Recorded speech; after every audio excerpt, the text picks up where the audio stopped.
Welcoming to the CFO Hive podcast, we've got Esteban De Bernardis, who is a truly global CFO and brings really the full repertoire of CFO experience, a lot of M&A experience and across industries, and really excited to have you on the podcast today. Thank you, David, for inviting me, and happy to be here. When we say truly global CFO, I feel like that's used quite a bit when people say global, but you really are global. You're from Argentina. You've lived abroad, I think, in Europe. Correct. And now you're in Toronto. Correct. Give me that kind of storyline. Did you always set out to travel for your career? Well, at a personal level, I would say that I was always curious and tried to learn as much as I can from different cultures and different way of living. So I do appreciate visiting different places, learning from different people. So I'm a chartered accountant from Argentina, also with a university degree in business administration. We moved to Canada. That was 22 years ago. I started my career here. Now, I was a chief financial officer of a publishing company in Argentina with global reach as well, presence in all the Americas and Spain. So it was publishing company in Spanish language. And then I studied in Canada, and yes, of course, I had to go back a couple of steps, but it wasn't long after I found myself in senior roles here in Canada as well, until I took my first CFO role. I have an MBA from Broadman, so that of course contributed as well. What I would say is that always, for whatever reason, is the M&A component as well that I have experienced by selling that company that I was working for in Argentina, helped me to move into the different roles, but they also brought another M&A global in nature in the roles that I started to have here in Canada as well. So also that M&A component, I would say, that contributed a little bit to the global nature of my experience. Moved to Germany for 2 years, working for CSA Group. The intention at the time was to help the development of the European executive team, and I retained my role that was basically director of global M&A. Now, the other reason behind was that we were very acquisitive in Europe, and being present there would help with all the integration side of the works. Argentina, Germany, Toronto, in terms of where you've been living Yes. and working. Correct. And I've worked when I was in the pharmaceutical industry for a Japanese company, for example, and the cultural difference was quite stark. Just really interesting being in those environments where you learn how business is conducted across cultures. And I'm curious to hear your experience. Right. How did sort of South America, Europe, Canada compare from a professional perspective? Yeah, I would say that you may have to adjust a little bit your management style and to adapt for the culture. Like in Germany, for example, they are more direct and they are comfortable with that. So what I found when I moved to Germany is that I was confusing people by bringing my Canadian style.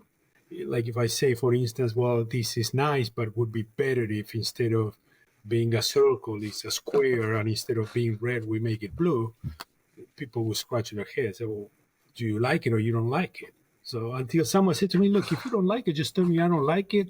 Go do it again, do it square and blue, and then they go happy and they get it done that way. So, you need to make those small adjustments to make sure that we can get much value, or as much value as we can from the management team or those reporting to us. So I would say, when it comes to becoming a chief financial officer, I always say that to me, one of the biggest challenges is that you get to the CFO role because you already have all the technical skills. You understand the accounting, IFRS, you understand treasury, you know how to deal with money, financing. But at the end of the day, when you get the CFO seat, everything is about people.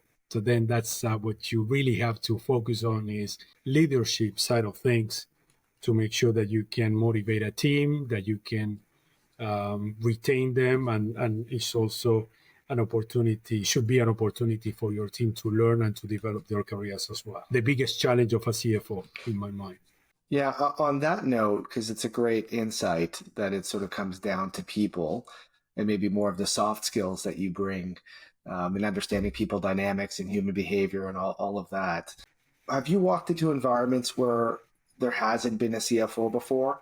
Or maybe it was an ineffective CFO, but can you give an example of an experience where you walked in and sort of the impact that establishing a CFO capability has in an organization and how kind of that would have been transformative for that company? Sure, absolutely. So the fractional CFO experience that I have, smaller organizations where they have a founder, they're very successful of bringing the business up to a certain level, and they don't know what they don't know. So you step into that organization, and then you start to see that there's potential for improvement, right? Like, for instance, at the time, interest rates are starting to go higher, and this concept or shortcut, as I call it, of EBITDA that everybody likes to use as a metric, starting to become a little bit of a challenge in the sense that the interest component, although it's not part of the definition of EBITDA,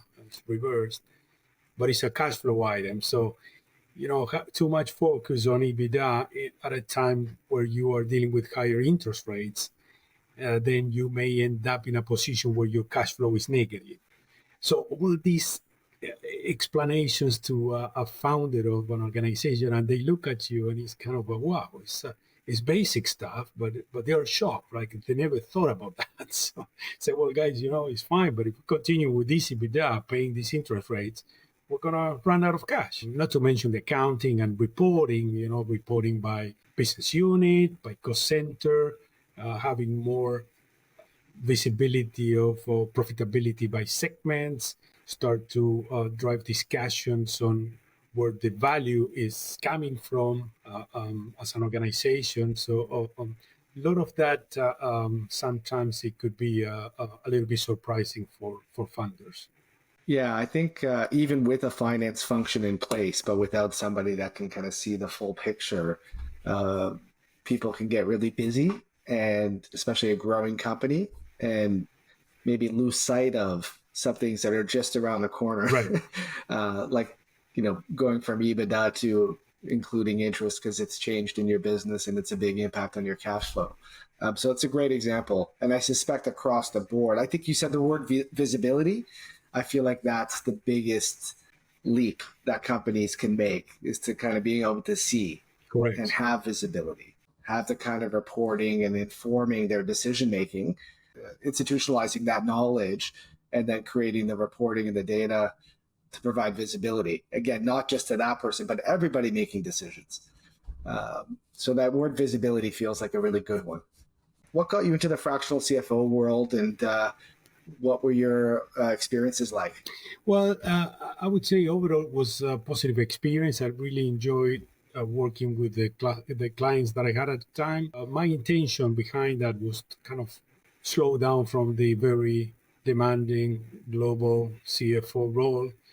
Keep in mind that when it comes to global, usually you're dealing with different time zones, and that could be quite hectic when you combine Asia, Europe, and the Americas. It gave me the opportunity to interact with different type of leaders, let's say more entrepreneurs, smaller in scale, but a lot of potential, very receptive. I think that they all realize the value that a fractional CFO can bring to the table. The concept of fractional CFO is very interesting because it brings to smaller companies that they couldn't afford to pay the $250, $300, $400,000 salaries to a CFO. So you can have the value of what is more strategic, and then delegating into the team the execution side of things. I think that that's where the value lies for clients, and I think that is there's a lot of potential there. Yeah, and I think what you touched on at the outset there was interesting because it's the value for the CFOs that might be interested in this kind of work. And you seem to have one intent, which was to kind of slow down a little bit, change the pace. And then next thing you know, you're getting to know a company and making a commitment again. But I actually find that to be a great opportunity for CFOs who are in transition, thinking about their next move. And on the way to that, can get to know a few companies and then almost de-risk that move. And also get to know companies that might not otherwise, be presenting themselves in search of a CFO. Cool. So Yeah. kind of for both sides, I think there's a lot of opportunity there that's interesting. Correct. Yes. Companies that are on the cusp of that need, what do they tend to look like? Is there sort of certain characteristics of those companies that you would say, if you are such and such or experiencing a certain situation, this is when you might want to consider the first time getting a fractional CFO? If you are in between, let's call it a revenue range of 6 million to the 50 million, and you don't have a CFO, and again, you don't know what you don't know, especially in this environment with high interest rates. Not a bad idea to bring someone with expertise that that could help you maximize value, extract, negotiate better deals with financial institutions, perhaps on the EBITDA side of things, making sure that information is presented in a way that properly reflects the risk of the business and the status of the business, and also helping define the direction where they should go, right? Like, what is an acceptable EBITDA in order for a company to be able to repay the financial debt. Yeah, those are important things that need to be properly planned, and I think that's where we can bring value. And then, of course, coupled together with the normal stuff that we do, right?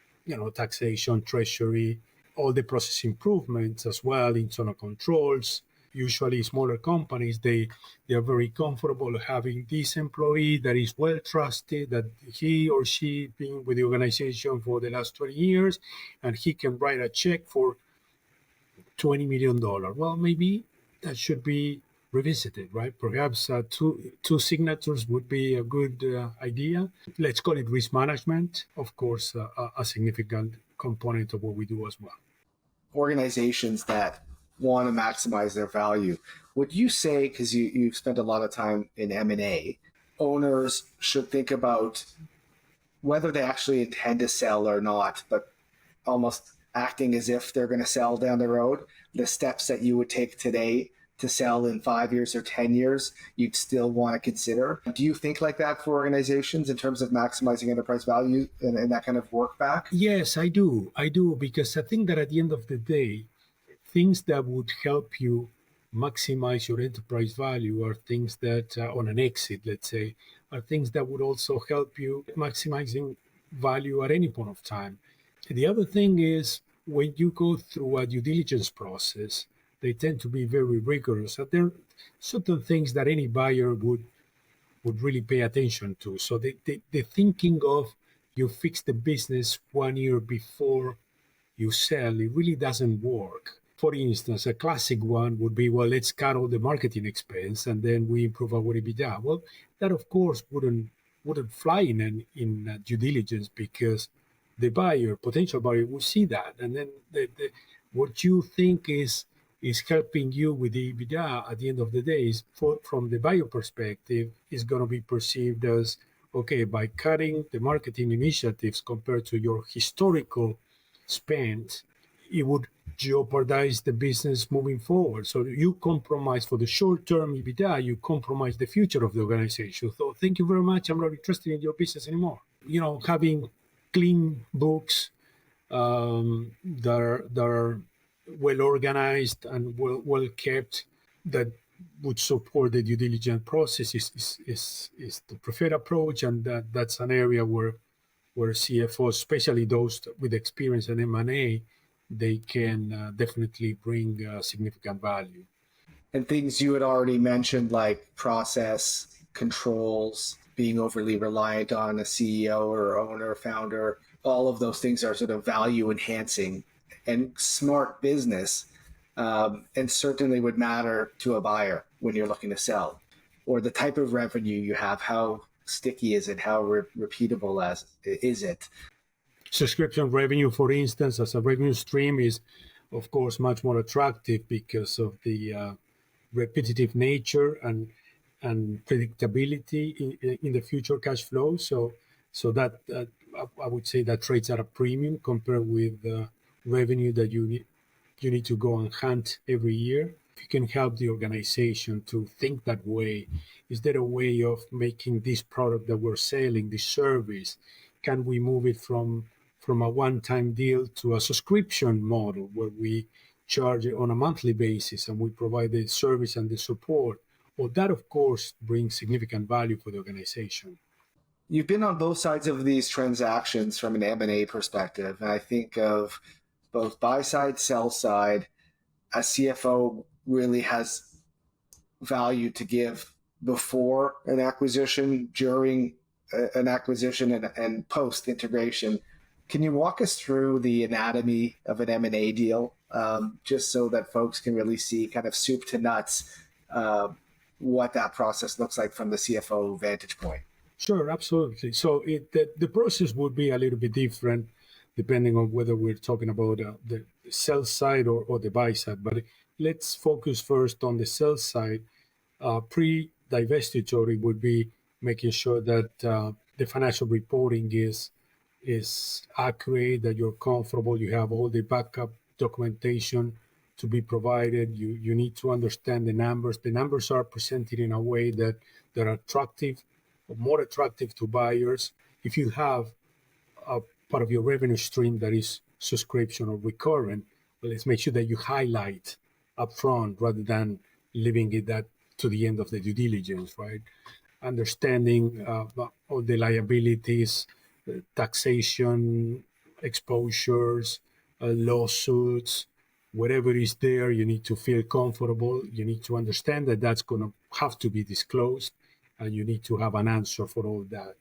Different buyers will look for different things, and the main reason is they're probably trying to understand the potential cost-saving synergies and business leverage that acquisition will bring to them. So sometimes you could use some similar schedules, but not unusual that you have to prepare different information. And then, of course, it would also depend on the type of process, right? One thing is an auction process.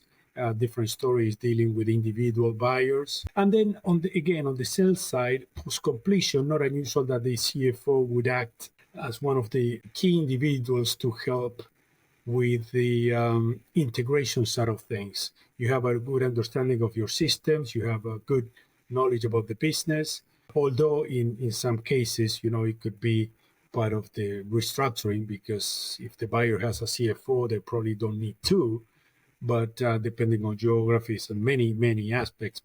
But even I would say that not unusual for the CFO to stay and be a key individual helping on the business combination and realization of those synergies. On the buy side, pre-acquisition is all this understanding of the cost-saving synergies, the business leverage that acquisition will bring to the table, all the modeling behind it, what will be the revenue growth under our ownership. Is this something that we can leverage across the regions?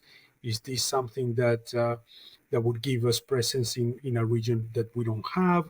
So all that has to be captured in the future cash flows, calculating the value. Then, of course, as a buyer, you want to keep most of those cost-saving synergies and business leverage for you, and you would pay based on the EBITDA or future cash flow as a standalone to the extent you can. Of course, this is all a negotiation, but understanding the different models, right? What would be the net present value and internal rate of return if we run a model that includes all the synergies, and what it would be as a standalone business, and then what is that we would be prepared to pay based on our WACC, that is weighted average cost of capital, that is specific for that company, and it's all these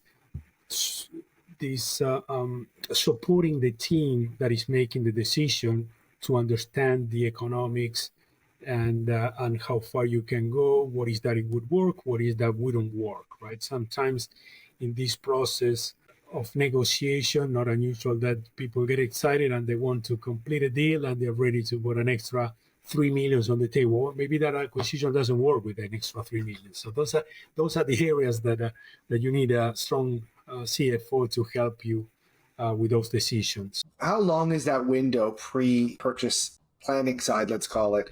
How early does the CFO get involved on the buy side or on the sell side? Like in the sell side, when should a business engage a CFO if they don't have one to prepare for that sale? Right. Well, I would say that a quick deal with some previous conversations over time, I would say that it could take 3 to 4 months.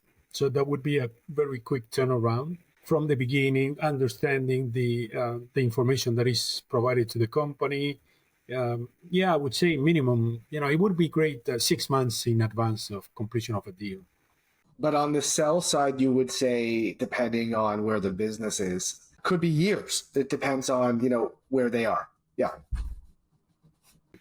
Probably 2 years would be ideal, because then you can fix anything that any past exposure or process improvement, you can fix all that. And then you have time to prepare the organization, extracting value as much as you can, and then positioning the organization to show an improved EBITDA, but without making those typical mistakes that we mentioned before, right? Okay, I cut you off. You were getting into the integration. Yeah, and then I guess there's the deal and the negotiation, the diligence first. Yeah. So post completion of the deal is where the fun starts. You need to deal with the business combination, making sure that you realize all the cost saving synergies, business leverage, cross-selling opportunities that you put in your business case. Very easy to put everything on paper. Then things need to happen. Migrating information from one platform to your new platform, perhaps redundancies on CRM. You need to consolidate systems.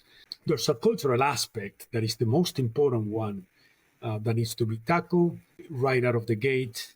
You need to make sure that the organizational culture for those two organizations are to some extent compatible, and not unusual that you would run a workshop, let's call it, to address any concerns and to try to, for the acquired team to understand what the expectations are. They need to feel part of the process as well. That is not a conquer, it's just the addition of the two. They need to see the value of the business combination as well and how they play a role in the new organization. If the intention is to retain employees from the acquired company, it's even more important. You need to make sure that they are motivated, that any concerns are addressed, because if not, in the lack of information or in the uncertainty, people make decisions. Like I'm not sure whether I have a role in the future or not, and then somebody else is knocking at my door, then I may end up making a decision just because of the vacuum of information. So I would say the post-acquisition integration, probably a process that takes several months, if not a year, depending on the complexities of dealing with the systems and the nature of the business is a little bit different. So in order to have a platform that can accommodate what the management team needs from that acquired company moving forward with your system, it requires some development. So not unusual that it could take a little bit of time. You said before it's all about people as a CFO. I presume when you're in the midst of an integration, that's certainly the case. And I can imagine that communication is a big component of that. Talk a little bit about that communication. Firstly, does the CFO own it? Because there's HR a lot of times, depending on the size of the organization, but HR leadership, there's the CEO and the CFO. How do you think of communication in terms of when do you announce that these deals are happening? Is it as soon as they're signed? how do you manage in Right. various settings the communication? Yeah, that's a great question. I guess that when I answer the question, what works against me, David, is that I'm also a certified mergers and acquisitions advisor. So I'm kind of tackling this perhaps not from the hat of CFO, but you're absolutely right. This communication usually is not the CFO who owns it. Someone has to define that, but it's the CFO role. Not unusual that the CFO would be heavily involved. So it's our role to make sure that we are consistent with the communication that was defined, but those that are in charge of setting um, the communication, right? Usually HR, yes, but consistency is also something that is very important. So at the end of the day, we're part of that executive team that the senior leadership that has a significant impact, in front of the individuals that are part of the acquired company. So we need to make sure that we are consistent, that we convey and we articulate the vision of the combined business, because people are going to be looking at us as executive leaders. So even though we are not the ones that define the communication, but we have a critical role when conveying that communication. How different is the integration when you talk about a strategic buyer versus, let's say, like a financial private equity buyer? The main difference is a strategic, first of all, in terms of the evaluation, a strategic buyer would be not unusual that they would be willing to pay a little bit more because they know that by securing the acquisition, they have the potential of realizing that strategic value. And that could be, adding a geography where you don't have presence, or adding a new vertical or a new sector in the industry that you don't have in your business, and it's something that you could replicate on a global scale. Product line, Product or line, even exactly, or technology even as well. even more Technology, channel that's distribution right, to exactly, yes. customer Yeah, customer acquisition. Yeah, yeah. or technology that would enable you to do things better, or to reach your client faster, or with improved Right. quality. And then when it comes to the process, perhaps a little bit different, because a financial buyer is more into the financials per se, and then there's no much more beyond that. A strategic buyer, usually they tend to understand more the different areas of the business, because they need to quantify what is the value that they can get as a result of what the strategic value is, right? So they try to dig into that is of a specific interest, and so that they can assign a dollar value to it. That I would say that that's the main difference between the two different types of due diligence. One is more about the numbers, the past EBITDA, past performance, perhaps the projected revenue, but more kind of as a standalone. The other one is more about the business combination, the future value generation as a result of combining the two businesses, and try to quantify that. And then is of course the premium that a strategic buyer would be willing to pay. You're making a strategic sound better, but I guess I hear what you're saying. It could go both ways. Private equity or a financial buyer might have deeper pockets, and there might not be a strategic buyer. Yes, I would say if you can sell to a strategic buyer, probably that's you would think that that's probably the best option. But you make a good point, like a private equity fund, for instance. They not unusual that they would buy one entity, and then they use that to deploy a strategy that is called bolt-on acquisitions, right? So they have a system that works.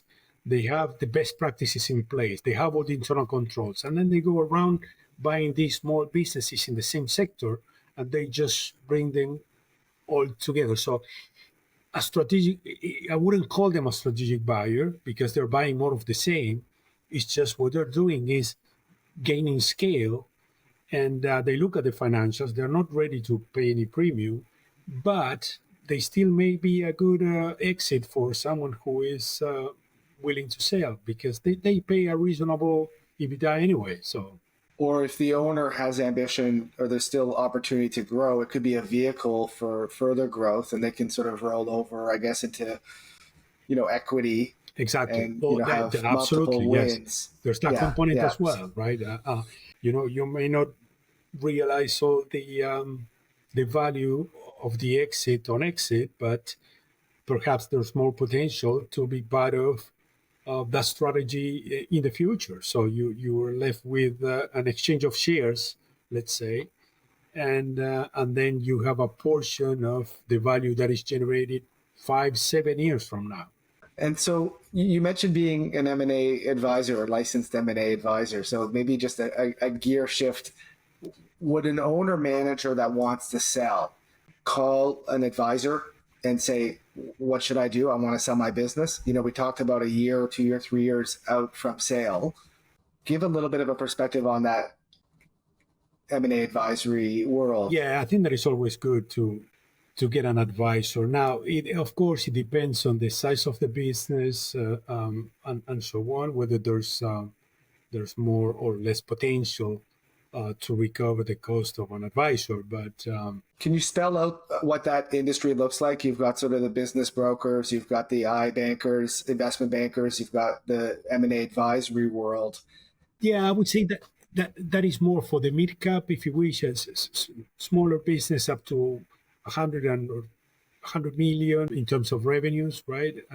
Perhaps they don't want to spend $4 million in someone to go and tell them what to do better, and this is an area where an M&A advisor could bring value without being the private banking type of advisor, right? So would you say having, let's say, like best practice would be you have a CFO or really strong controller and you bring on an M&A advisor as a business owner? Those would be kind of two key parties that you would engage early.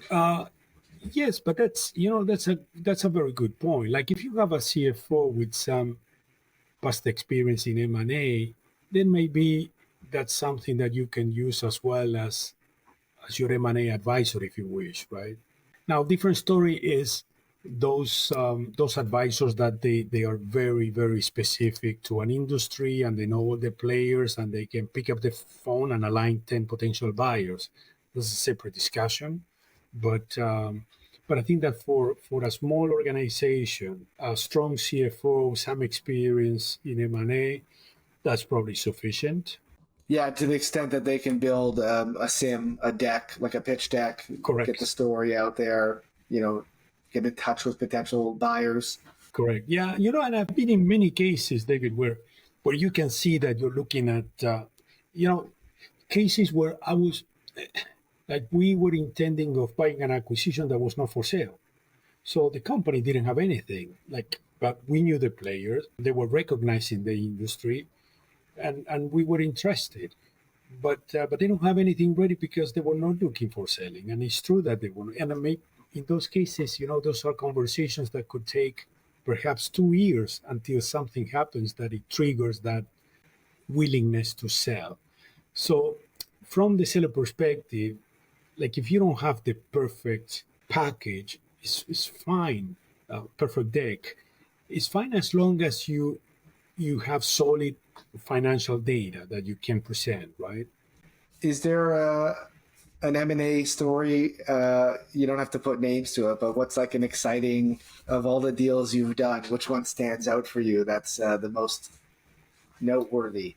Yes, for good or bad reasons. Yeah, many deals that were very good. Actually, one in the UK that we bought a company out of a private equity fund, and there's always this feeling that they know this game better than us. So we were kind of reluctant to, but be careful with these guys. They're sharks and they know what they're doing. So you're a strategic buyer. We are a strategic buyer. A company that's acquisitive.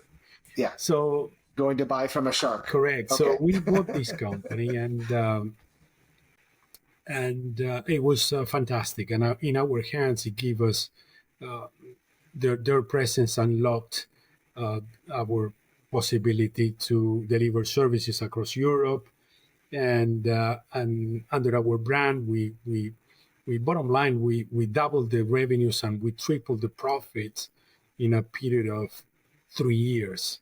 The preconception was that, be careful, guys, let's make sure that we don't overpay. And then years later, I ran into one of those individuals, the private equity fund, and they said to me, well, yeah, I think that we sold really low to you guys. So we're not that happy with the deal, but anyway, so that's a funny story. Another one is that we bought a company that included a Ferrari, and so that was something that we needed to have a conversation on why that we didn't want the Ferrari as part of the business. So that had to be extracted out of the company as part of the process. Wow, the company vehicle, a company vehicle was a Ferrari? Yeah, a company vehicle that was a Ferrari, and of course that wouldn't fly in with a corporate culture that we, the buyer, had. So we had to address that before completing the deal. So, and then, of course, there are some acquisitions that they don't go as planned, especially when you're strategic. And then, as we said before, you have all your plans, but then when it comes to execution, and sometimes on the commercial side, something that the team felt that it was very easy to, execute on the cross-selling opportunities for whatever reason it's not working. And then you don't realize the value that you thought, and then soon enough you find yourself in a position that you overpaid, which means write-off or facing an impaired asset from the accounting point of view. These are all things that a CFO, chartered accountant, we're familiar with.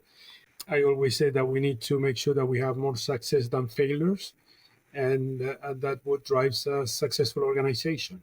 And for companies that may not have the wherewithal to make an acquisition, but there would be value for their business, I suspect many don't know what they don't know, and maybe the opportunity to acquire a business would provide immense, strategic value, but they just haven't done it before. How do you advise some of those business owners? What are some of the things that they need to think about? They don't necessarily need to have all the cash in the bank. There's ways to finance these type of acquisitions. So, what would you tell folks like that just haven't done it before, but maybe there's some value there to be considered? I can assume that it would be very stressful for someone who doesn't have the experience and having the stomach of doing something new, right? You never acquired anything, and then suddenly you're committing the future of your business, adding a liability that perhaps you didn't have before. My recommendation there is you need to make sure that you always have visibility of what is the worst potential outcome. You don't want to bet the farm. So you don't want to get into a deal that if it doesn't work, then your whole organization goes down. You need to have enough reserves or capabilities to make sure that in the worst case scenario, you still have financial strength that could pull you out of the difficult times. Another area where a CFO would definitely help with the analysis.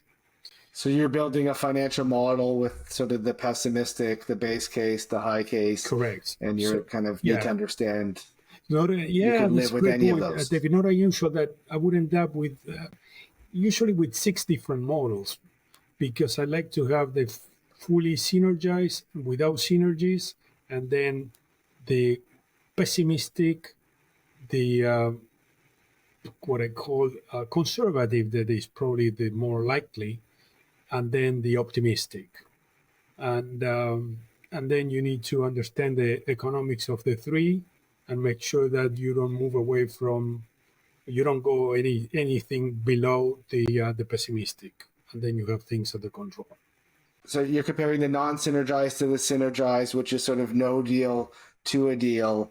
And for each of those, there's the pessimistic, the conservative or base case, and the optimistic. Correct. That's what I like. Asking yourself in each of those scenarios, would I be happier with the synergized? Like, would that make sense before you do a deal? Correct. But you also have visibility of, okay, so what if we get all the synergies wrong? We are running the business as a standalone as it was before. What would that mean for us? Are we overpaying? Probably we are, because if we're a strategic buyer and we're putting a little bit of that strategic value in order for us to be able to complete the deal, then yeah, we may be losing that premium that we're paying the seller for the potential synergies. But you need to understand what that means. Okay, we lose $2 million. How would that look for the combined business, right? Yeah, I know we're getting to time here. I would just ask you: are you working on deals now, or is it more traditional CFO mode and all the other fun things that I'm sure you have to deal with? We acquired a couple of companies since I joined this entity.